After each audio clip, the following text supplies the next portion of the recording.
Hoje mais um escritor brasileiro espetacular, Júlio César de Mello e Souza, e sua obra O Homem que Calculava. Imagina a seguinte cena: estradas poeirentas do Oriente Médio, um sol de rachar e, de repente, um enigma que parece literalmente impossível de se resolver. Hoje a gente vai fazer uma viagem no tempo para desvendar essa história. O que começa como um simples probleminha de matemática no meio do deserto, na verdade esconde uma trama sensacional sobre criatividade, educação e, olha só, um dos maiores mistérios da literatura do século XX. Bora conferir? Então, como é que a gente divide 35 camelos vivos em frações exatas de uma metade, uma terça parte e uma nona parte? O cenário é a antiga estrada a caminho de Bagdá. O nosso protagonista, o brilhante viajante Beremiz Samir, do clássico livro de 1938, O Homem que Calculava, dá de cara com uma confusão daquelas. 3 irmãos estão lá discutindo aos berros na frente de um lote de 35 camelos. E o motivo da briga? Uma herança com uma condição super complicada. O testamento do pai exigia que os animais fossem divididos nessas 3 frações muito específicas. Olha o tamanho do impasse. O testamento dizia que o irmão mais velho tinha que ficar com a metade dos 35 camelos, o do meio com 1/3 e o caçula com a nona parte. Mas a metade de 35 é 17,5. 1/3 dá mais ou menos 11,6. Como é que se divide um camelo vivo ao meio sem, machucar o animal e ainda manter a paz na família? As contas simplesmente não fechavam de jeito nenhum e nenhum dos irmãos queria abrir mão da sua parte. Era um beco sem saída absoluto.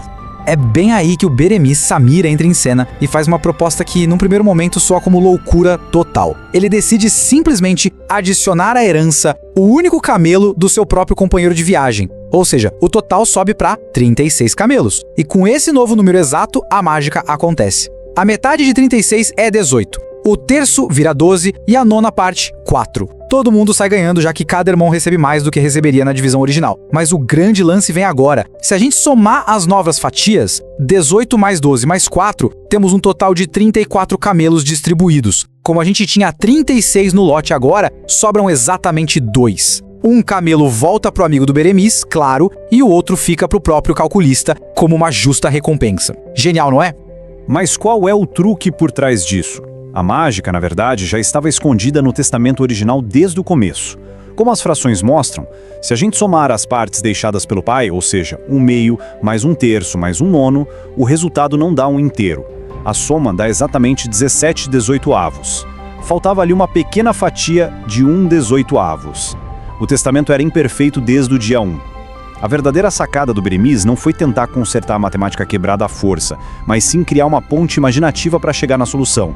Histórias fantásticas como essa rodaram o mundo todo depois que o livro foi publicado. E de acordo com a narrativa da época, essa obra-prima saiu da mente de Malba Tahan, um famoso escritor e acadêmico árabe que teria nascido lá no século XIII, pertinho de Meca. A lenda dizia que ele foi prefeito de um município na Arábia chamado Deir el-Modina, que estudou no Cairo e que viajou por lugares como China, Japão e Rússia, absorvendo sabedoria e lendas matemáticas por onde passava. Uma biografia exótica e impecável. Só que aqui a gente chega numa das maiores reviravoltas literárias de todos os tempos. Esse grande estudioso persa, o Malba Tahan, simplesmente nunca existiu. Ele foi, na verdade, uma baita invenção literária, criada por um professor de matemática brasileiro do século XX chamado Júlio César de Mello e Souza, nascido no Rio de Janeiro. Aquele sábio de barbas longas e turbante que o público tanto admirava, era, na vida real, um engenheiro civil e professor carioca que decidiu transformar o ensino usando o poder da fantasia.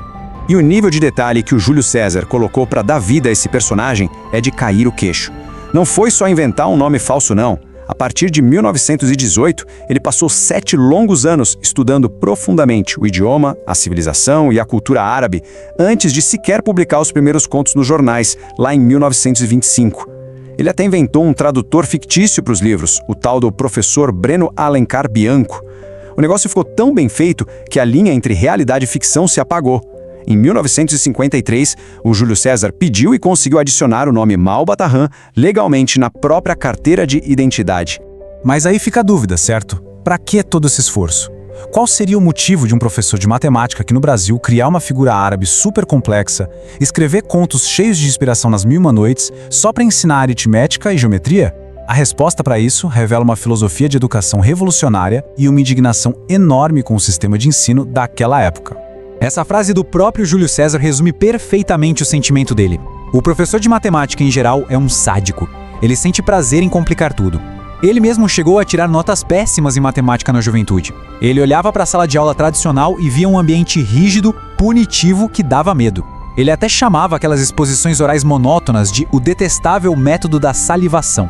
Na visão dele, ensinar matemática desse jeito frio destruía a curiosidade natural de quem estava aprendendo. Era preciso mudar isso drasticamente. Então ele resolveu transformar tudo isso dentro da própria sala de aula, usando métodos que hoje a gente chama de modernos, mas que eram extremamente radicais para a época. Por exemplo, ele achava que dar nota 0 era uma grande tolice. Ele simplesmente aboliu o 0 e as reprovações por nota. Em vez disso, ele apostou na tutoria, colocando alunos mais avançados para ajudar os colegas com dificuldade. E a grande estrela do método dele: ele trocou a frieza das fórmulas pela contação de histórias e desafios, abraçando totalmente o conceito da pura ludicidade. E quando a gente fala em ludicidade, não é só brincar por brincar. É uma abordagem educacional onde a matemática ganha vida através da imaginação, de jogos e de contextos do nosso dia a dia. A premissa é que a gente só entende de verdade um conceito abstrato quando ele está ancorado a uma experiência significativa, a algo que faz sentido no mundo real. Ele literalmente tirou a matemática daquele quadro negro sem graça e a colocou direto nas mãos e na imaginação brilhante dos estudantes.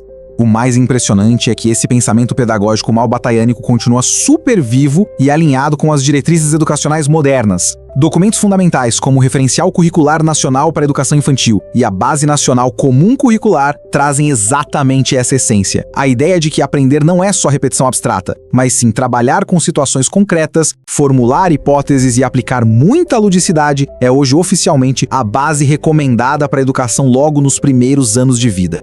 Existem 4 pilares essenciais para quem quer atuar como um educador com essa pegada malbatatânica. Primeiro, ser um analista simbólico, que sabe conectar a teoria com a prática concreta. Segundo, ser um profissional relacional, que valoriza as interações e a troca de experiências na sala. Terceiro, ser um artesão, aquele professor capaz de inventar e construir aulas criativas que fogem totalmente do padrão. E por fim, ser um construtor de sentidos, que respeita o que o aluno já sabe e usa isso como alicerce para construir novos conhecimentos. Tudo isso traz a nossa jornada de volta aos 35 camelos e aquele deserto poeirento do início. O legado do Júlio César de Mello e Souza, sob o manto de Malbataan, vai muito além de truques matemáticos. É um chamado contínuo para a gente repensar a forma como encaramos os nossos obstáculos. Quando uma regra parece não funcionar ou a conta não fecha, a saída não é insistir no erro ou culpar a dificuldade. A solução mais elegante quase sempre está em adicionar um elemento novo e mudar totalmente a perspectiva. Então, quando aparecer o próximo beco sem saída pela frente, fica a reflexão. A escolha vai ser forçar a matemática quebrada ou sair em busca do 36º camelo. Fica aí o pensamento e até a próxima.